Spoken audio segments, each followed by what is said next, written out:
Hey, I'm Zach. And I'm Jesse. And you're watching Tesla Time News. Episode 178. On Now You Know.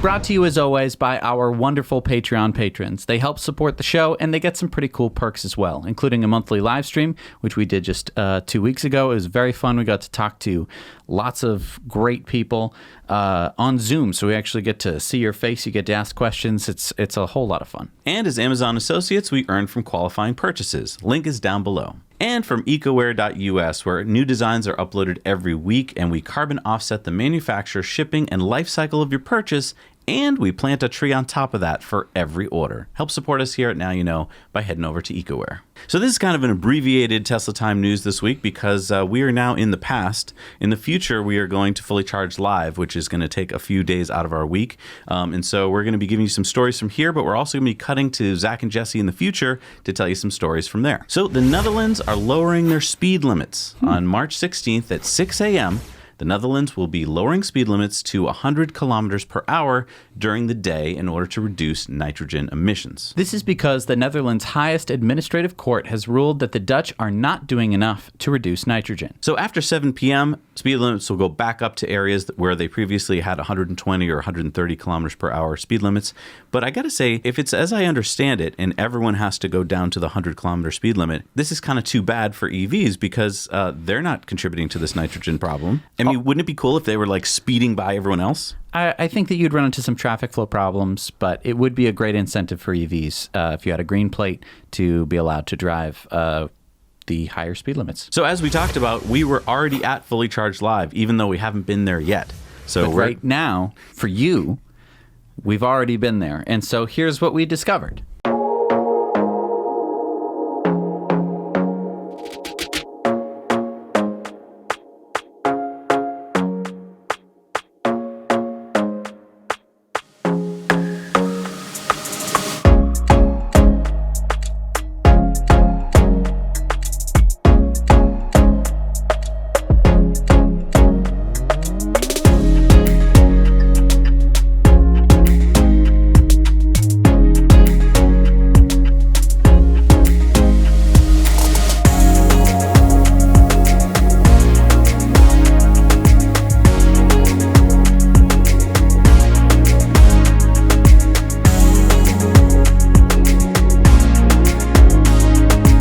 So Jesse, you were driving around Austin last night in one of these. We were driving a white one. Yeah. This is a beautiful red one. Tell me about the acceleration. You were telling me some interesting little tidbit about it. Yeah, so I think it's geared the faster I drove, the more torque it had. Really? Yeah. Because we got it. We maxed it out. We maxed it out, and yeah, I mean, I was expecting it to kind of weed out at the top end, and that did not happen. The faster you went, the more torque you had. So you have the throttle right here, and then you have the regen braking.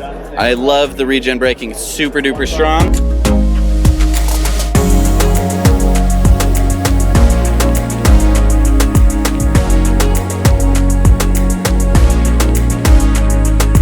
So Blake, what are you doing now? Actually gonna put something that will hopefully put together Jesse's sitting in it, but I'm not gonna tighten it up too much. I'm gonna let it kind of rock and roll a little bit. Actually, we're gonna put the passenger seat in, and then we're putting a slider on it. That way, it makes it a little bit more comfortable for people getting in and out, and wow, we can adjust for different heights of people and all that good stuff.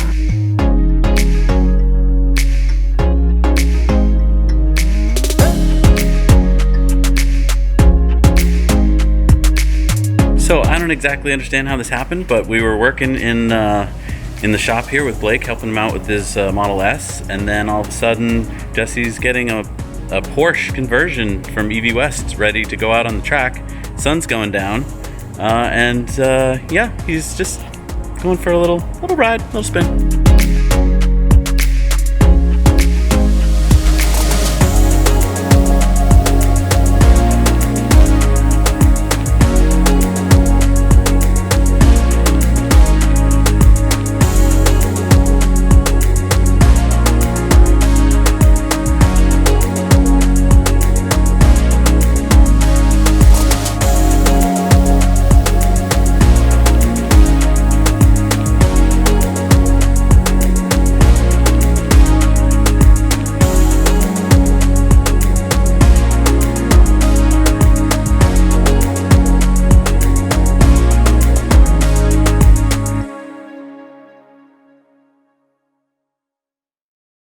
Wow, those guys are having fun. Maybe. How come they didn't let us go? We don't know. So SpaceX successfully launched their 4th Starlink mission from the Space Launch Complex 40 at Cape Canaveral last Wednesday. The launch put 60 more satellites into orbit, bringing the total number of Starlink satellites to 242. Now, this isn't just from those 4 launches. There were a couple that they launched kind of willy-nilly along with some other missions. And not all of those 242 satellites are going to be staying up there, as some of them are scheduled to be deorbited in the near future. A lot of news organizations simply did the math, 60 satellites per launch, and they did 4 launches, so 240 satellites up there. It's not necessarily the case. Not all the satellites performed well and went into their proper orbits. Oh. So some are actually going to be deorbited. Interesting. I kind of thought it was like a 100% thing. Nope. So Kushari filmed a Model Y in Toronto, Canada last Wednesday, and that got me to thinking, what's it doing in Canada, eh? What are you doing in Canada, man? What are you doing in Canada? It seems like they're either weather testing or they're working on a homologated, Canadian Model Y. Whoa. What does homologated mean? I don't know. Is it like... I think it means that it, fits all of the regulations and standards. Brand Bobby, call up the definition. Okay. Oh, yeah, okay. So when you're getting a car ready for a particular market. Yeah. So maybe they're getting it ready for that. It seemed weird to me that you'd be driving around a car that is not in production in a foreign country. Was it sound illegal to you? It sounded illegal. It sounded like something I'd get pulled over for. Excuse me, you seem to be driving a car that is not production ready in our country. I'll bet they have a license for it. They probably went through the proper steps, but I'm sure I wouldn't. So The Guardian is the first news organization to reject fossil fuel ads. Now, they're not rejecting ads. That's not true. Yeah, it is. We reject fossil fuel. We've already been doing that. All right. So the second news organization. I mean, the first worldwide, news organization. Okay. But no fossil fuel agencies contacted us, probably because they knew what our answer was going to be. So, I want to mention, The Guardian still will advertise things like, ICE cars and airlines, things that, use carbon, but they're not going to advertise any fossil fuel companies that actually extract them from the ground. All right. So now we are going to... Whoa, wait, what's that? We're just headed into Is that a time machine? Yeah, we're just Don't play around with time machines. You remember last time what happened? Do you remember what happened last time? All right, so we're here in our hotel room in Austin, which is why we're in the one light. It's like we're being interrogated. Yeah, the one light in our entire hotel room. It's weird because we're in your future, but we're also in your past. Right, so it's confusing. We just had a wonderful time at Fully Charged Live in Austin. It was so great to meet so many of you, wonderful, awesome people. It gives me so much hope to meet you people in the flesh because, again, we're just looking at a camera right now. But for 2 days we've been talking to hundreds of you, so it was really rejuvenating to us. Thank you. And it was cool because you got to ride in a electric Porsche on the track at COTA with a Tesla drivetrain. This is from EV West. Right. I got to ride in a ludicrous Model S on the track at COTA. Yeah, so shout out to Blake for that. Thank you so much, and thank you to everyone at EV West. Shout out to Michael and Spicer and Mark for that. And also a huge thank you to the EV Association of Oklahoma for letting us sit in the EV1. That was my dream car I was going to have, and there's only 40 of them left, and they have one of them. Right, practically religious experience. And huge shout out to Gally, Ben Sullins, Jason, the whole crew at Fully Charged. Yeah, thank you so much. That was a whole lot of fun. Oh, and I'd be remiss if I didn't mention the crew at Arcimoto because we got to drive an Arcimoto around. Yep. You guys got to check it out, which was great. Mm-hmm. Super exciting. So thank you to the whole crew at Arcimoto. Thank you to everyone who showed up and shook our hands. And I hope we bumped into everybody there. So thank you. See, and that's the button that you press to go back. I told you not to press it. That was scary. What are you talking about? Yeah, here we go. Now we're back. So a friend of the show, Martin, told us about German YouTuber Frank Schregg, who discovered that you can put your Tesla into autopilot, and then using the scroll wheel, you can pull the speed down to 0, and keeping your foot on the accelerator, you can continue to keep your car going whatever speed you'd like. So we tested it, and it works. Check out this footage here. We were driving along, put it into autopilot on roads that had lines. These are back roads where typically maybe you wouldn't even want it to be an autopilot. And these are roads that had a lot of tight turns. Normally, some of these turns here were showing you the car normally drops out of autopilot. But because Jesse was able to keep his foot on the accelerator at whatever speed he wanted, he could slow down the car and we stayed in autopilot around those turns. Now, why would you want to do this? You wouldn't. It's the stupidest thing I can possibly imagine. First of all, it's the car is not going to automatically slow down if you're about to hit something. True. Because your foot is on the accelerator. Right, you're overriding it. The second one is that your hands aren't necessarily going to be on the wheel. You're not going to be ready to take over in the same way. We have traffic-aware cruise control, which is the opposite of this, where you have control over the wheel and the car has control over the pedals. I like that better because the car is better at dealing with acceleration and deacceleration than it is dealing with the wheel, at least at this point. And especially if you're taking it on roads where it's really not meant to be doing this, not highway roads. It's not, they haven't rolled out the update where they're like, okay, it can drive on, back roads really, really well. It's just not there yet. It's still kind of treating it like a slow highway. I don't like it. I don't like it at all. I think it's dumb. I don't encourage you to do it. It's neat that you can do this. I mean, I guess I would point out it would be cool if Tesla wanted to roll out some kind of parade mode or something where you were in a parade, and you know how sometimes there's those accidents in parades where the people driving really slowly, aren't paying attention because they're looking at other parade vehicles and then they smash. If you could put it in parade mode where it was also an extra set of eyes, that might be cool.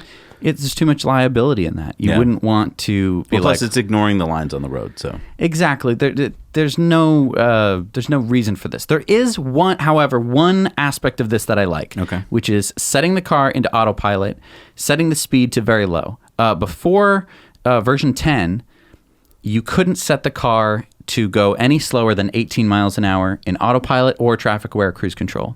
And this was fine for most applications because 18 miles an hour is basically below most speed limits. Right.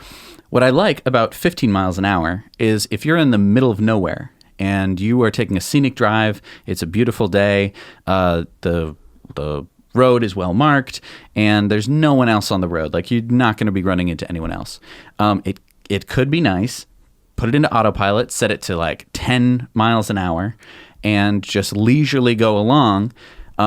Everything is happening a lot slower, so there's no need for you to be as transfixed on where you're going in the road. It gets you this nice, relaxed drive around. Especially for your passengers. I mean, I still would say as the driver, you should just be focusing on the road, but at least your passengers could have a nice, relaxed thing. Sure. Yeah, I agree with you. It's not an important feature, but it is interesting that now we have computers on wheels. There's all of these new functionalities that probably weren't intended by the developer, but that just happen to be available if you figured out that you can lower the speed to zero. Right. The other disadvantage of the stupid put your foot on the accelerator is that it's every about 7 seconds, it's going to ask you to put your hands on the wheel. Right. So it's really, you're not using it correctly. So available in BMW showrooms in the U.S. in March will be the Mini Cooper SE, which is the all-electric, brand new Mini Cooper. Starting price is going to be pretty cool, $29,900, and that's before incentives. So you could be looking at a sub $20,000 car here in the U.S. after incentives. Now this comes with a 32 kilowatt hour battery pack, which gives you 110 miles of range with a 181 horsepower electric motor, which has a 0 to 60 of 6.9 seconds and a top speed of 93 miles an hour. I mean, I know a lot of people like this form factor and they like the look of this car. Mm-hmm. It is a cool looking car. We got to sit in it in the LA Auto Show, and I personally wasn't that impressed by the cockpit or anything, and I certainly wasn't impressed by the range. I think that a 110 mile range, especially in any climate that's going to get cold, is just a not worthwhile range to have. But if it fits your particular needs and you like the look of the car, this could be something for you. I would personally still go after a used Leaf. Even a 2013, even a 2014 Leaf would still get you roughly the same range. You could even go a little bit later. But yeah, I would go for a used electric car. You'd be probably looking at an even lower price than $20,000. And keep in mind, with tax incentives, it's not like they just deduct that from the price of the car. Right. You still have to buy the car for the full thing, get the loan for that full amount, and then you get like a deduction later on in your taxes. So it's going to be months before you actually see that. Good point. So, yeah. Check this one out. Hyundai has just released the pricing and the stats for the new 2020 all-electric Ioniq. This year's model has gotten a bigger battery pack, so 38 kilowatt hours up from 28 kilowatt hours, and a new longer range of 170 miles or 274 kilometers. The price has gone up by about $3,000 to $33,045 for the base model and $38,615 for the limited model. Now, again, with federal and state incentives in the U.S., you could get the Ioniq for about $23,000. So what do you think of that? Get a little more range there, 170 miles. It's close. I think that you have to pass about 200-ish, 10-ish miles of range before it's a car that I think most people could start to think about, but with no fast charging network, it's a little tricky. All right, let's cut back to Zach and Jesse in Austin to see what's going on. So Elon was busy making a song. Yeah, so I don't know if this is the first song he's written or... Now, I gotta say, I run a music publishing company. I hear a lot of music, and we have to evaluate whether we would sign a song. And I gotta tell you, if I heard this song, I didn't know anything about the artist, I might actually sign it because it is super positive, and by the end of the song, I was enjoying it. The lyrics here, if you're having trouble figuring it out when you go listen to it on your own, we can't play it here because of copyright, is don't doubt your vibe because it's you. Don't doubt your vibe because it's true. Right. Really positive message. Yeah. And I don't know. See what you guys think. We can't play it here. So go check it out on SoundCloud. Yeah. We'll give you the link down below. See what you think. See if you would sign Elon. So put in the comments below. Would you sign this song? All right. So can you guess who the two largest creators of single-use plastic are in the world? The Single-Use Plastic Company Limited Incorporated. I'm talking countries. Countries. Let's see. Probably the United States. Number 2. And it'd have to be a big country. Yep. Russia. Nope. China.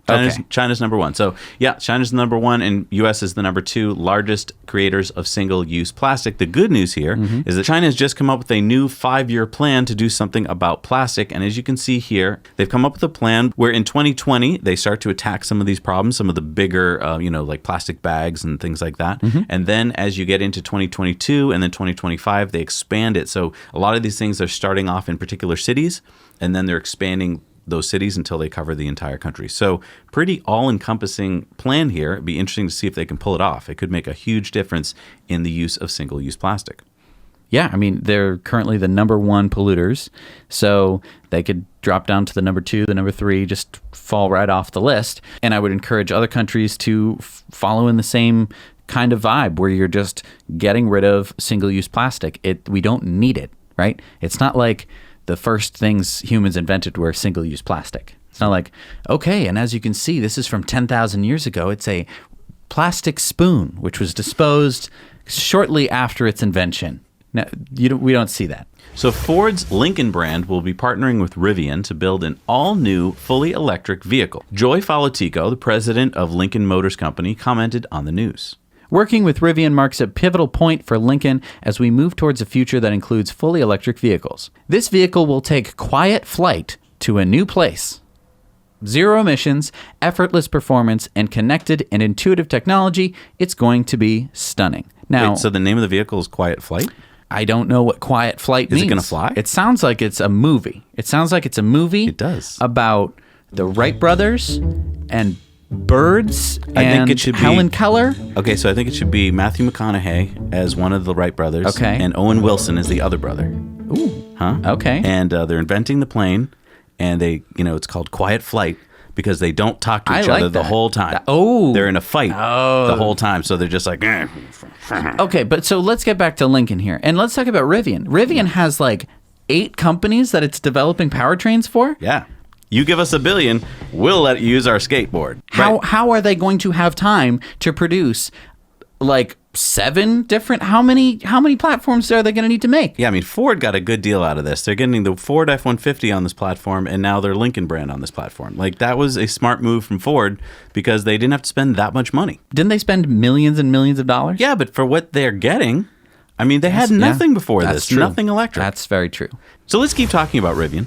According to Reuters, Rivian CEO RJ Scaringe said that the $69,000 price will actually be for a mid-range pickup truck with glass sky panel and a range of about 300 miles. So if you remember, when they were talking about the prices of the upcoming base model, they said that the R1T would cost $69,000 base price, and the R1S, which is the SUV model, would be a base price of $72,000. Now they're saying that'll get you to their mid-level truck. I'm confused. So first they had said 69,000. Did we just all assume that it was for the base price? No, they said that was the base model. And so now it's going to be cheaper. So, I mean, I wonder why they're lowering the price of their Competition. Yeah, I mean, why aren't they competing? Cybertruck. Right.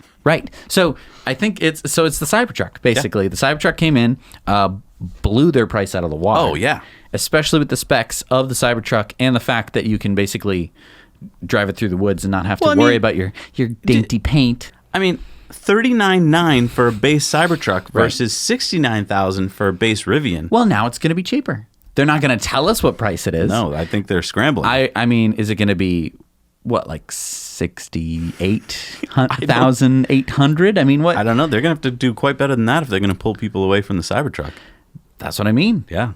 Interesting. All right, let's cut again to future Zach and Jesse. So there's a new landing page for the Tesla Autopilot recruitment team. If you want to be part of their AP team, and who wouldn't, head on over there and check this out. But the really exciting part about this, I think, is this video they released, which you're seeing now, which, we slowed down to like quarter speed so we could analyze it practically frame by frame. Right. Every single little piece of data on the screen, and there's a lot of it. I just want to say, we've seen screenshots like this before from hackers, white hat hackers like Green, and this is the most advanced thing we've seen. It is tracking things like the probability that you're going to be cut off, or what the road conditions are down to wet, whether or not it might be a construction site. Right. I mean, so many bits of data now are being tracked that were never being tracked before, at least that we didn't see. Right, and so I mean, I can only imagine that this isn't the absolute latest, build of the Autopilot, and so that's exciting to know that this is something that probably was either a month or two ago. Oh, and can I just say, do you think you're living in a simulation? Because you might be. Take a look at this. This is not the real world. This is a simulator. Right. And look what's living in the simulator, a Cybertruck. So I guess if you see a Cybertruck in real life, at least for the next little while, you should be like questioning. Right. Which is why we have been. So you've heard about coronavirus, right? That's the virus that started to outbreak in Wuhan, China, where they've had to keep 60 million people pretty much in one place so it won't spread, although it is spreading. Well, Tesla has just been notifying customers in China that they will be giving free supercharging throughout China to help make traveling easier until the outbreak is resolved. Shouldn't they be doing the opposite? Shouldn't they be jacking the prices of supercharging up to keep everyone at home? Turn off all the superchargers so we can keep this all contained. Tesla often does this whenever there's some kind of crisis. They will generally make supercharging free, and in some cases they will allow people to charge their batteries a bit higher than they usually were for these software limited battery packs. Yep. I don't know if they have too many software limited battery packs in China. Yeah, I doubt it. Right. Probably why they didn't bring it up.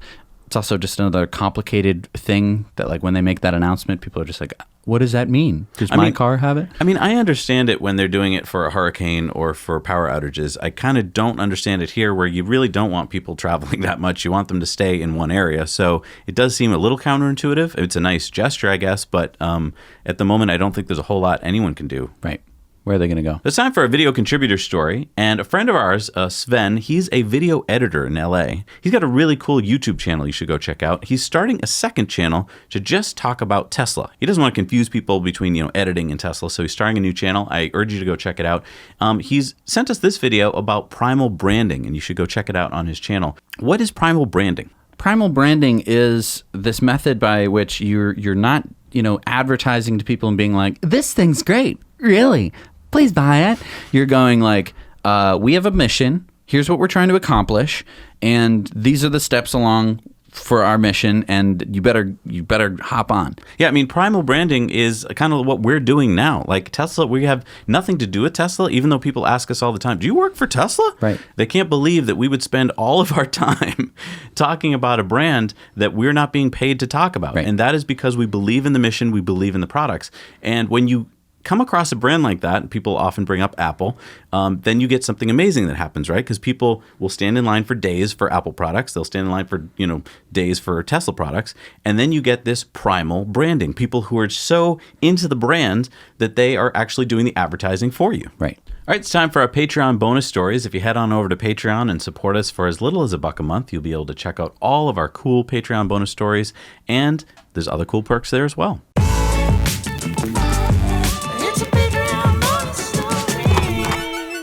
All right, we are back from the Patreon bonus stories. That was a lot of fun. It's great talking to our patrons. Here's some patrons that we're going to give some shout-outs to. Ivar Kettleson, Ron Menzie, Norman Silva, Michael McHenry, Nick Mitsakis, Nick DeMeo, Roman Polar, Christopher Souza, Marie France et Pierre, Lube Desian, Catherine Lemley, UKCraftFairs.com, Jennifer M. Montgomery, and Deanna Sherry. Thank you so much for being our patrons, guys. And your names are going up at the end of the show. All right, it's time for Elon's tweets of the week. He's talking about his Starship tank test. Whoa, so he's got Always testing his tanks. building tanks, huh? No, these are the tanks that go in the Starship. Oh, and he okay. said, Starship 9-meter test tank made 7.5 bar at room temp. Small leak at a weld doubler will be repaired and retested at cryo. An everyday astronaut said, awesome, congrats. Feeling confident enough in the welds and manufacturing to go ahead with SN1, which is the first version of Starship. And he said, yes. Wow. Also, he's back to his name again, which is good. Back to regular old Elon Musk. Now, Harry then said, I'm amazed at SpaceX's new steel ring process for Starship. The difference is absolutely night and day. When do you think construction of SN1's main hull will begin? And Elon said, first 2 domes of SN1 are almost complete. I mean, Starship, come on. Building This is exciting. starships. All right, so this next tweet, why don't you just watch it?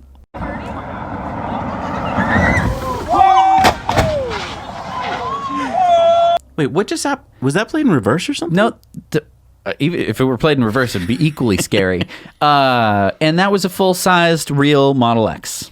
They got it off the ground? Yes. Going up a hill that steep? Yes. This is, I believe it's Baker Street in LA. The street is so steep that people's cars would stall out on it. So they had to make it one way going down so that way no one had to go up the street.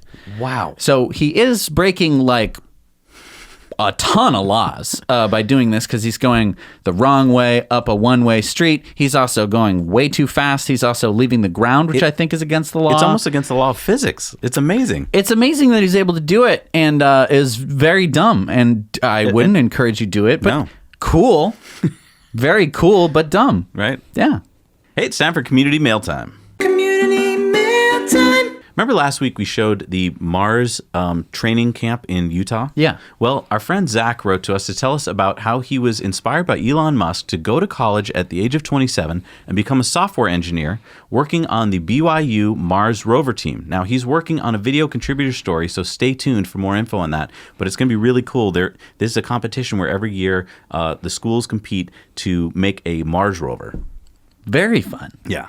Our friend David in Sweden looked into what we talked about on one of our last shows. Remember we talked about BlackRock? Remember they're the world's largest fund managers, and fund managers have a lot of power because they vote your shares of stock even though it's your money. Right. So the fund managers control the votes. Well, anyway, David looked into his retirement account and realized that he was invested in a Eastern European fund that held a lot of Russian oil and gas and also Polish coal companies. He didn't like that, so he reallocated his money into more environmentally friendly funds, and he reminds us that you can do that too. Right. And that reminds me of another episode that we did. It was an in-depth where we talked about how you yourself can help defund fossil fuels. We'll put the link to that right up here, this little card. So if you click on that, you can watch that. And that was to move money out of your bank account into a bank that doesn't support the fossil fuel industry. But David's right. You can also do that with your retirement fund. And in fact, oftentimes you're going to have more money in your retirement fund than you are in the bank. Right. So it makes a lot of sense to do that. And in that in-depth, we encourage people to move money out of their banks and then report it. We actually have a form that you can fill out to let us know how much money we moved. We moved over $1 million That's right. out of the hands of fossil fuel companies. guys did. You guys did that. So if you're interested in that, if that piques your interest, go check out that in-depth and go fill out that form. So wait, what are we looking at here? So Clint had a piece of fruit thrown at his car. What? That's not nice. No, so there's just a bunch of jerks sitting in a... I'm sorry, 4 guys sitting in a pickup truck? What, are they all going to see a movie together? I don't know. Like, what? And then throwing food And then at people? throwing fruit at people? What the heck is going on? So anyway, if you know any of these doofuses, why don't you just, give them a noogie or something? It's just, I mean, obviously, I don't think there's any, like... I mean, it's law. probably... Probably against some the kind law, of- but I'm sure a judge would be like, okay, Knock but it it off, wasn't, yeah. So give him a noogie. So Jim sent us this photo of his neighbor's house, and take a close look at the roof. That is a solar roof. And now look in the driveway. That is an old school Tesla Roadster. Is his neighbor just Elon Musk? I don't know. It's pretty cool. All right, it's time for our Patreon poll. And we asked the question, when do you think Starlink is going to be available for you? And you can see most people here didn't think it was coming out immediately, but they didn't think that it was going to take all that long. And a lot of people apparently wanted to choose the one that had the Cybertruck in it because that's what they want to do. All right, it's time for our Supercharger reviews, and this is sponsored by our friends over at Evanex. If you're looking for awesome accessories for your Tesla, remember to go to Evanex and use our discount code so you can get a discount on your next purchase. Link down below. Hello, Zach and Jesse. It's Bruce here at the Brook Street Hotel, just outside of Ottawa, Ontario, Canada. This hotel features 2 Tesla destination chargers. I'm plugged in here with my Model 3, and I'm getting about a 10 kilowatt charge. There are a total of 4 EV parking spots, 2 for the Tesla chargers back here, and there's another 2 spots right here with the ChargePoint charger. Given the location and the facilities at this hotel, I give this a 9 out of 10. Now you know. Hey, Zach and Jesse. I'm here in Blind River, Ontario at the new 6-stall Supercharger, 250 kilowatts on the Trans-Canada Highway. We've got 1 stall for a trailer, convenience store over there, and a fast food joint just over there. Perfect place for a quick stop along the Trans-Canada. Now you know. Hey, Zach and Jesse, Brent and Bobby. This is Sean. I'm at the Little Rock Supercharger, and it's at a back corner of an outlet mall. Pretty close to quite a few amenities. There's Bass Pro Shop across the way, also a theater, and some other amenities you can get to. Plenty of places to eat inside of the outlet mall. And if I were to chart, I guess I would give this an 8 out of 10. And yeah, so now you know. Thanks. Hello, Zach and Jesse. I'm here at the brand new Rochester, New Hampshire Supercharger station. It's an 8-stall. It has a Cumberland Farms that's open 24 hours a day, and a McDonald's that's across the street. And there is a Taco Bell, and I rate this a 8 out of 10. Now you know. Always like one of my favorite times of the show. Yeah, it's amazing how many superchargers there are in the world, and I'm so glad that people cover them because a dot on a map doesn't tell you that much. Nope. But speaking of dots on maps, you can head over to nowyouknowchannel.com and check out all the supercharger reviews in the world on a map of the world. So if you're planning a trip, you can find out what the superchargers are on your trip. And now for the new superchargers going up in the world, what do we got? Number 17 in Taiwan, the 6-stall urban supercharger in Hsinchu City, Taiwan. Number 96 in Canada is the 20-stall 150 kilowatt in Richmond, British Columbia. The 2-stall urban supercharger in Flushing, New York. The 2-stall urban in Manhattan at 250 Vesey Street in New York. The 10-stall 150 kilowatt supercharger in Schwartz Creek, Michigan. And number 759 in the U.S. and 1778 in the world is the 8-stall urban in North Bethesda, Maryland. Wow, so we passed 1776. Nice. Pretty good. All right, it's time for our Patreon giveaway. And if you'd like to be part of the fun, just become a Patreon. And the more you support us, the more times we put you in this big basket of fun. You're going to be pulling this out for a winner this week, Jesse. It's going to be for an EcoWare t-shirt. Who's our winner? Our winner is, oh boy, David Hackos. Congratulations, David. You won yourself an EcoWare t-shirt where you get the tea, we plant the tree. All right, and you made it to the end of the show. Thank you so much for joining us. Pretty weird week, being in two places at once. Pretty weird week, absolutely. And it's really fun doing this channel because it's fun. We're in Austin, Texas. I assume that's fun. I've never been to Austin, Texas. Neither have I. But by now that you're seeing this, I have been there. How cool is that, right? So that's really fun, and thank you so much for watching. Please hit the subscribe button if you haven't already.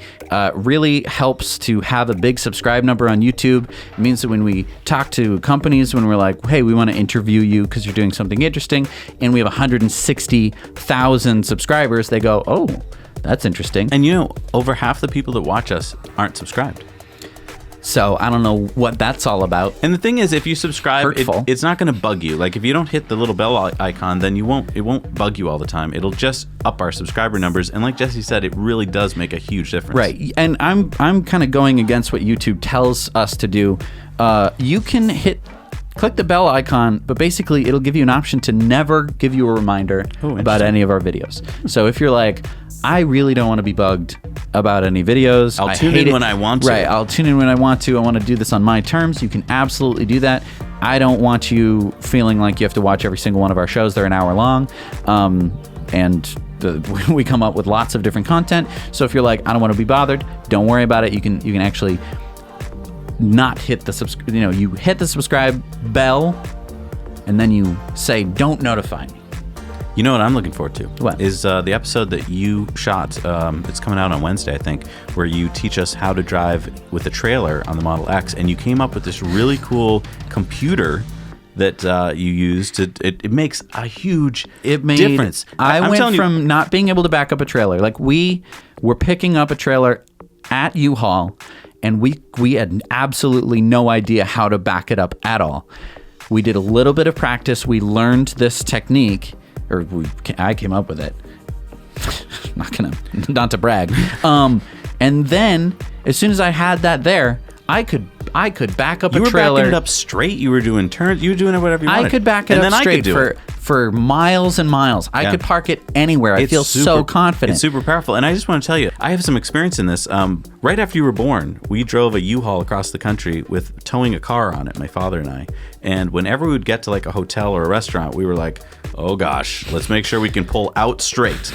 Because the one time that we had to back up, it was like a full half hour of like yelling and screaming and, getting out of the truck. So yeah, it's not easy to back one of these things up. No. But with a Tesla and this little cheat. Right. The backup camera? Easy peasy. I'm not going to give it away, but yeah, you're going to have to go watch that video. Yeah, so stay another tuned. good reason to not do the bell icon. I'm just saying, you can do it. You can do it's free country. Yeah.